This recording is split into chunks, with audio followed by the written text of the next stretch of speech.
¿Cómo están? ¿Cómo están? Gracias. Bueno, ya ahí por ahí me presentaron. Yo soy Ana Barragán, arquitecta de soluciones en AWS, y hoy les vengo a hablar de MCPs o Model Context Protocol. ¿Quién ha escuchado o ha trabajado con MCPs? Bueno, ¿quién ha jugado Mario Bros? ¿Nadie más? Los que están ahí hablando y los estoy mirando que están mirando el celular. ¿Han jugado Mario Bros? Bien. Les cuento un poquito sobre mí, aunque ya les hablaron. Yo soy cofundadora de AWS Women Colombia. Por ahí vamos a tener un stand donde vamos a tener camisetas, premios, pines, muchos stickers de AWS para que pasen. También soy vicepresidenta en Women at Amazon Colombia, que es como una comunidad, pero interna en Amazon. Y trabajo en muchos temas serverless, soy miembro de la comunidad técnica de serverless en AWS, soy host del canal de serverless Happy Hours y bueno, en fin, otras tantas cosas serverless. Ya casi voy por mi golden jacket. Por aquí están mis redes sociales, que realmente es LinkedIn y un Instagram que abrí hace muy poquito, donde comparto como las charlas donde voy a estar. Y también los invito a seguirnos en el podcast oficial de AWS en español, donde hay muchísimo contenido, no solamente de serverless, también de GenAI, Machine Learning, seguridad, networking, etcétera, etcétera, etcétera. Y bueno, esta soy yo. Y vamos a empezar. Yo creo que, no sé, pero hoy ya habrán escuchado bastante sobre GenAI, o si no fue hoy en alguna otra sesión o en la vida, porque ahorita está muy de moda, pero pues quería traerles esto como introducción para entender un poquito cuál es la diferencia entre inteligencia artificial generativa e inteligencia artificial tradicional, que sigue existiendo, la seguimos usando en nuestro día a día, simplemente que pues ahora hablamos más de la generativa, que básicamente su diferencia es que genera cosas a partir de lo que nosotros tenemos como entrada. Nos genera texto, nos genera videos, nos genera audios, etc. Y además utiliza algo llamado modelos fundacionales. Todos sabemos que es un modelo fundacional o LLMs, la mayoría, sí, listo.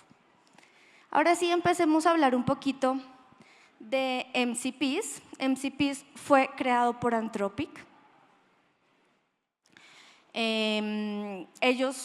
Ellos lo crearon y esto se empezó a convertir en lo que creo que este último año se ha empezado a hablar mucho más, y es un protocolo open source. Eso es lo más chévere de todo. Todos lo podemos utilizar y ya vamos a ver qué es lo chévere, por qué nos trae beneficios y por qué les estoy hablando hoy de esto.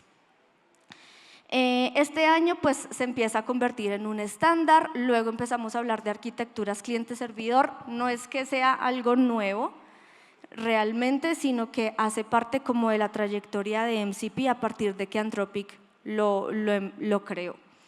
Luego los desarrolladores empezaron a decir, bueno, yo ya sé cómo utilizar los LLMs, ya sé que hay muchos modelos, hay muchos servicios que me permiten utilizar estos LLMs, yo quiero exponer mis datos, quiero exponer mi aplicación, pero no sé cómo integrarlas. Entonces todo esto empezó a ser parte como de esa línea de tiempo, y allí los MCPs empezaron a sonar mucho más. Sí, es mucho texto, pero solamente quiero que se centren en la imagen. Yo no sé si esto… Sí. Imagínense que esto son los modelos, estos son programas, todo esto, programas, modelos, bases de datos, donde guardamos documentos, correo electrónico, Slack, herramientas, etc. Y ahora no sabemos cómo integrar los modelos fundacionales o todo esto que empezamos a hablar de inteligencia artificial generativa con lo que venimos usando en nuestro día a día. Sí, muy chévere, hablamos de agentes, pero ¿cómo lo uso yo hoy? ¿Cómo hago para que esto sea real? Pues empezó a nacer MCP. MCP, imagínense que es como este hub. Un hub de USB donde yo puedo conectar las múltiples herramientas, sistemas, documentos y demás para que ellos puedan integrarse. Ya les voy a explicar un poquito más. ¿Por qué MCP? Entonces, esto es lo que teníamos o tenemos sin MCP. Tenemos un agente de inteligencia artificial, tenemos aquí consultas en SQL, tenemos APIs en GraphQL, REST, SOAP, en gRPC y tenemos diferentes fuentes de información o herramientas. ¿Qué tenía que hacer este agente? Teníamos o que crear una integración o que crear un API que vaya directamente a cada una de las fuentes. Es decir, en este caso tenía que crear 5 APIs o 5 implementaciones, o si era un SaaS tenía que ir al SaaS a pedirle una nueva implementación que él no tenía ni idea que al día de hoy necesitaba. ¿Por qué? Porque nacieron los famosos agentes que querían hacer muchas cosas. ¿Alguien sabe qué es un agente de GenAI o de AI? ¿Todos? Listo. Bueno. Entonces, esto se empezó a volver como muy complicado de administrar. La gobernanza de esto se empezó a poner más difícil, porque no solamente eran 5 herramientas, 5 sistemas, sino que mi agente quería hacer muchas cosas. Mi agente se quería conectar a Slack, mi agente quería enviar notificaciones, mi agente quería ir a la página web y descargar cierta información, etcétera, etcétera, etcétera. Y para eso, pues yo tenía que crear un API. Mucho acoplamiento acá vemos. Muchos proveedores de inteligencia artificial eran responsables de implementar todas esas APIs que veíamos acá, y los proveedores tenían, pues digamos que dependían mucho de los proveedores, pero en gran medida a veces estas fuentes de información, dependiendo de si eran nuevas, nativas en nube o on-prem, viejitas, muchas veces ni siquiera las APIs podían llegar a conectarse allá, era muy complejo. Entonces este acoplamiento empezó a verse a gran escala, porque esto se está moviendo que mañana sale otra cosa, ¿no? Y ahí empezamos a ver el protocolo. Empezamos a abrir esto, donde si ustedes se dan cuenta, ya aquí no hay una API diferente, sino que todo esto es de color amarillo. Es decir, todo esto empezó a volverse como si fuera una arquitectura centralizada, no lo llamemos así, pero digamos como que hay solo un punto que hace muchas, o sea, se integra con muchas cosas. Entonces es un protocolo que nos permite, independientemente de la fuente de datos, ya sean APIs o fuentes en sí donde estén la información, herramientas, conectarse. En pocas palabras, sin MCP tenemos aquí el modelo, una API por cada herramienta. Con MCP, una API unificada que va a cada una de las herramientas de acuerdo a lo que estemos buscando. ¿Por qué les decía que si ustedes han visto Mario Bros? ¿Alguien jugó este de 1990? Puse estas imágenes porque es que las nuevas, como que no, o sea, chévere ese Mario Bros Deluxe o como se llame, pero este era más chévere. Este jueguito, para los que no lo jugaron nunca, tenía muchos mundos. Y para poder pasarlo, bueno, yo me demoré mucho tiempo, pero según Google, uno se demora pasando todos los mundos más de 30 horas, en promedio, más de 30 horas. Esto sería sin MCP, lo que yo me demoraría conectándome o creando cada una de las APIs para ir a estos mundos. Pero con MCP sale este mundito. ¿Alguien utilizó este mundo estrella, que era lo máximo? Entonces uno ya no tenía que pasar por todos los mundos, sino que cada estrella lo acercaba a uno más, ¿a dónde? Al castillo de Peach, que era donde uno tenía que ir a vencer a Koopa y rescatar a Peach. ¿Cuánto nos demoramos llegando al castillo por medio de la estrellita? En promedio 1 hora y media, 1 a 2 horas, de 30 horas a 2 horas. Básicamente eso es MCP, reducimos el tiempo en que nos integramos, optimizamos, no solamente tiempo, o sea, el tiempo se reduce en precio, entonces esto se va volviendo costo eficiente. Hablemos un poquito ahora de los componentes de MCP. Listo, ya sabemos qué es MCP, pero MCP tiene ciertos componentes que tenemos que tener en cuenta al momento de crear. Tiene un host, tiene un cliente, tiene un servidor y el origen de datos o la fuente de información, que puede ser una aplicación de tercero, etc. Empecemos por el host. O bueno, veamos primero esta imagen. Así se vería como la arquitectura. El host es básicamente donde pues son los programas que corren los modelos. En este caso tenemos Amazon Bedrock, tenemos Cloud, tenemos SageMaker y tenemos múltiples clientes. Estos clientes, por medio del protocolo, hacen un llamado al servidor. Este es como el canal. El cliente crea el canal entre el host y el server. Aquí tenemos el adaptador a la fuente de datos y él finalmente viene acá, que pueden ser todo lo que ya les he venido diciendo, aplicaciones, bases de datos, archivos, etc. Y él me devuelve la respuesta.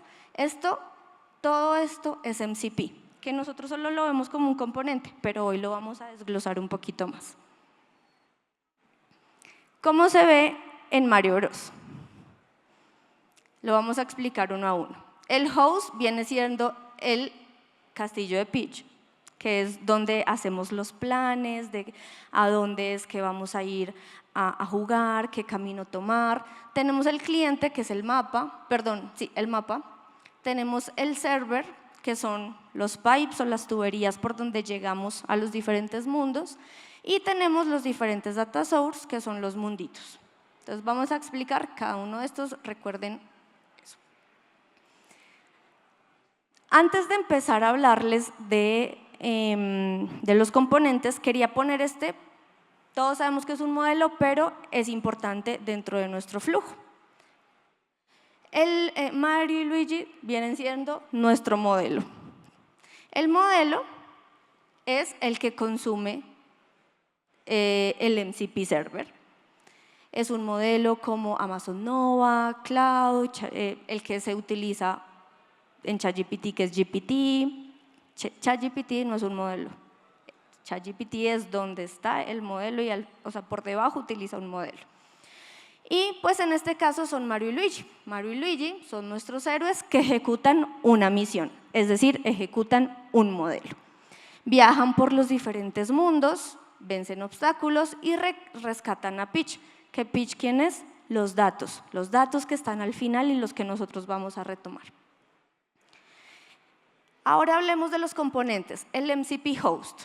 Entonces tenemos el castillo de Peach. Es la aplicación, si recuerdan que estaba en la primera cajita donde decía Amazon Bedrock, SageMaker, que son los servicios que tenemos en AWS, es la aplicación principal que coordina o administra los clientes de MCP. En este caso es donde nosotros planificamos la misión. ¿Con quién? Con el modelo. Es decir, ahí están nuestros modelos y podemos crear nuestros clientes. Ahora el cliente. A mí que me parece que es un poco confuso a veces, pero puede ser que para ustedes no. Voy a tratar de ser lo menos confusa o lo más clara. En este caso, entonces el cliente viene siendo el mapa. Ojo, el mapa, no los va a confundir. Y es el que mantiene la conexión entre el servidor, que lo teníamos en la primera caja, y el host. Entonces es por donde ellos dos se conectan. Y viene siendo esas rutas que conectan el castillo con los diferentes mundos, es decir, que conecta nuestro objetivo, o bueno, nuestro castillo de Peach con los siguientes mundos. Es donde nosotros podemos planificar hacia dónde queremos ir. Ese es nuestro cliente. Un componente que mantiene la conexión entre ese host, entre ese servidor, obtiene el contexto del servidor y lo lleva hacia el host para que pues él pueda hacer lo que puntualmente le estamos pidiendo en ese contexto. y cada cliente se asocia con un solo server. Esto es importante al momento en que ustedes están utilizándolo ya, no con Mario, sino cuando ustedes estén creando un MCP, si es que quisieran crearlo, que es súper fácil. El server, que son las tuberías, son los conductos que conectan el mundo de Mario con otros mundos o con otros reinos. Básicamente es el programa que expone el contexto, los MCPs clientes, mediante la interfaz estandarizada. Entonces, si recuerdan, voy a devolver un segundo acá. Este servidor es el que al final me expone ese protocolo estandarizado para yo poder ir a las múltiples fuentes de información. Ese es el servidor. Por eso ahí tenemos las tuberías.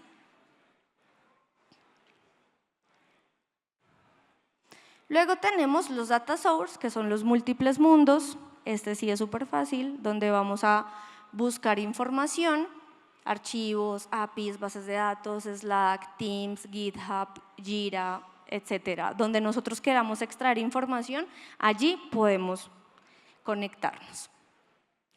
Algunos componentes básicos que tienen que tener en cuenta: recursos, herramientas y prompts. Los recursos son los que proporcionan todo el contenido y los datos a los LLMs.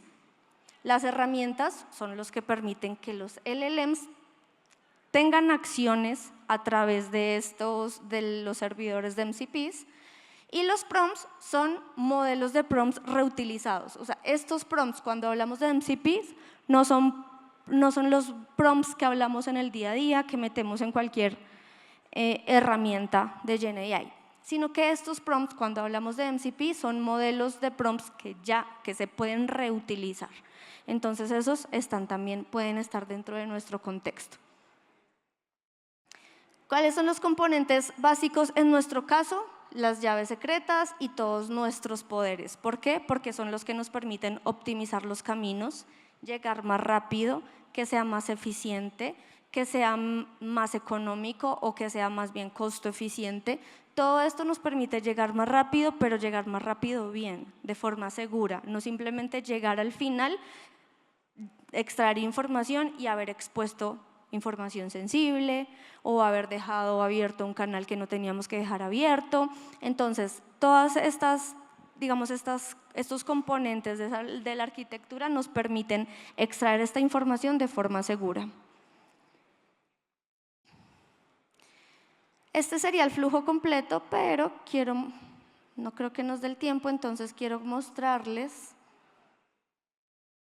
Bueno, antes de ir allá, quiero mostrarles algo. Los servidores, podemos tener servidores locales y servidores remotos. Si quieren, le toman ahí una fotito a ese.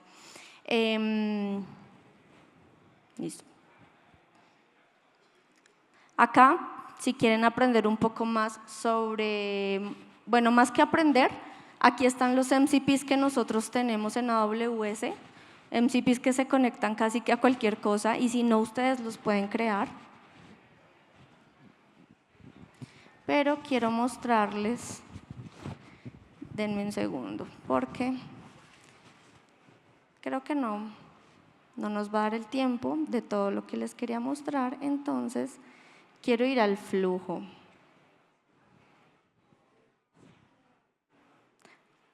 Ay, no sé dónde está y acá no me aparecen. Este es el flujo que les quiero mostrar. Lo voy a pasar rápido para que ustedes lo puedan ver completo. Listo. Entonces, este es el flujo de MCP. Primero, hacemos una consulta, nuestro usuario, luego tenemos nuestro host, ya todos sabemos quién es el host, ¿no? Donde tenemos las aplicaciones, los LLMs, él hace una solicitud de las herramientas disponibles. ¿Cómo lo hace? Mediante un cliente. Recuerden que el cliente es el que me permite conectar, o más bien enviar el contexto del host al servidor. Luego el cliente pues hace esa conexión, solicita la lista de herramientas, el servidor le retorna la lista de herramientas. Esto puede ser cualquier cosa, ¿no? Solo es un ejemplo de herramientas. Le devuelve las herramientas al host y él pues hace como otra petición hacia el cliente, cambia el contexto, va a utilizar otro cliente diferente. Selecciona una herramienta más un parámetro que ya tenía en el host. Hace el nombre de la herramienta ya puntual, hace una solicitud al API, entonces este servidor, que es el que al final tiene el estándar, me va a mi fuente externa, a todos los munditos de Mario Bros que teníamos.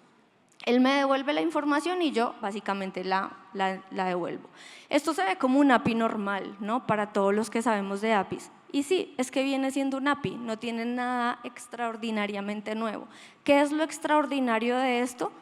Que es estandarizado, que es un protocolo que ya lo podemos utilizar, no nos tenemos que inventar la rueda. Cuando no utilizamos un protocolo estandarizado, tenemos que hacer esto N veces hasta que salga bien. Puede ser que una vez no salga bien y otra no está probado, pero cuando utilizamos algo que ya es un protocolo que está estandarizado, pues nos ahorramos todas estas cosas que las personas que lo diseñaron y lo sacaron porque es open source ya lo hicieron, es decir, la seguridad y todo lo que les venía mencionando antes. Me voy a pasar porque no nos queda tanto tiempo, pero me quiero devolver.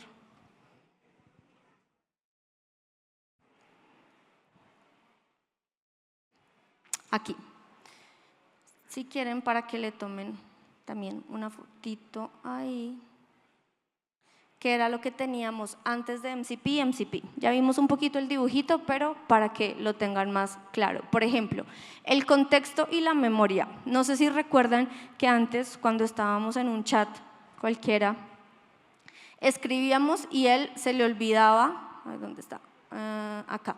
Se le olvidaba, se perdía la sesión, decía, vuélveme a subir la imagen, vuélveme a subir el archivo, o después terminaba respondiendo unas cosas que no tenían ni nada que ver con lo que estábamos preguntando. Era por eso, porque el contexto y la memoria la perdía. Con MCP esto persiste y se comparte entre herramientas y modelos. Entonces ya vamos a poder tener información, no sé, yo estoy haciendo una demo, no tuve más tiempo, se me cerró de hecho me pasó alguna vez que estaba haciendo una demo con Amazon Q-Cli, se me cerró, se me reinició el computador, antes yo no estaba utilizando MCPs ahí y me tocó volver a hacer la demo porque se me reinició todo. Con esto yo simplemente abriría mi sesión y tendría todo lo que estaba teniendo en esa sesión. Otra cosa que me parece interesante, la dependencia con el proveedor antes era alta. ¿Por qué? Porque dependía completamente de cómo yo iba a consumir los datos, era mi manera, cómo el proveedor quería que yo lo consumiera o lo utilizara. Ya no, porque ya no tenemos ese acoplamiento, es agnóstico al modelo, porque es un MCP, es un API, básicamente, sino que pues es estandarizado y es interoperable. Bueno, son muchos beneficios, pero quería hablarles de esos dos puntualmente. Creo que acá no se puede pasar completo.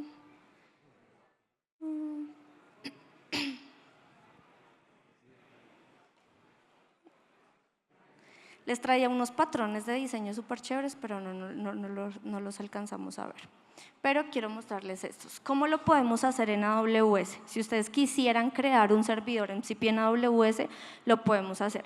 Crear un servidor MCP es súper sencillo. Si ustedes se quieren conectar, incluso si el servidor ya existe, pero ustedes quieren probar porque les gusta el backend, les gusta el desarrollo, quieren empezar a hacer, ustedes lo pueden hacer. ¿Dónde lo pueden desplegar? Es decir, ustedes pueden crear su propio servidor, pueden crearlo en una función lambda, por ejemplo, pueden crearlo también en contenedores, pero acá depende de si lo van a hacer o no con lambda, pues depende mucho del tiempo, depende también del runtime que ustedes vayan a utilizar. Si, por ejemplo, ustedes tienen un protocolo con transporte personalizado, pueden invocar un servidor en una función lambda X, pero acá tienen que tener en cuenta que esta personalización, bueno, acá también, pero imagínense que esta personalización sí la tendrían que hacer ustedes, porque este MCP en teoría no debería existir, aunque en los QRs que les mencioné ya hay muchos MCPs existentes. Quedan 17 segundos. ¿Tienen preguntas? Poco correr. Pero bueno, acá les traía un montón de protocolos súper chéveres. Si quieren, igual yo les puedo compartir esta presentación. Riesgos, siempre riesgos. Problemas de confianza con el servidor, tengan cuidado con qué servidor se van a utilizar. Ah, no, yo encontré este MCP con este servidor que se conecta a Slack, el Slack empresarial, ¿no? Y lo voy a utilizar. No, ¿de quién es? No, lo creó por allá un chino, no sé cómo se llama, pero me funciona. Al otro día, información de empresa X fue expuesta por empleado que utilizó un MCP. Entonces, tengan cuidado de dónde proviene ese servidor, que sea de alguien confiable. Seguridad en el entorno del tiempo de ejecución. Esto es básicamente para todo lo que hagamos en desarrollo. Si mi tiempo de ejecución no es seguro, no está probado o tiene vulnerabilidades, no lo utilicemos. Utilicemos los que no tienen vulnerabilidades. Autenticación y administración de credenciales, también para todo, pero para MCP aún más. Tengan cuidado con el robo de tokens, toma de control de cuentas, autenticación, exposición de texto sin cifrado, cifren todo, siempre, siempre, siempre. Gracias. No sé si tengan preguntas.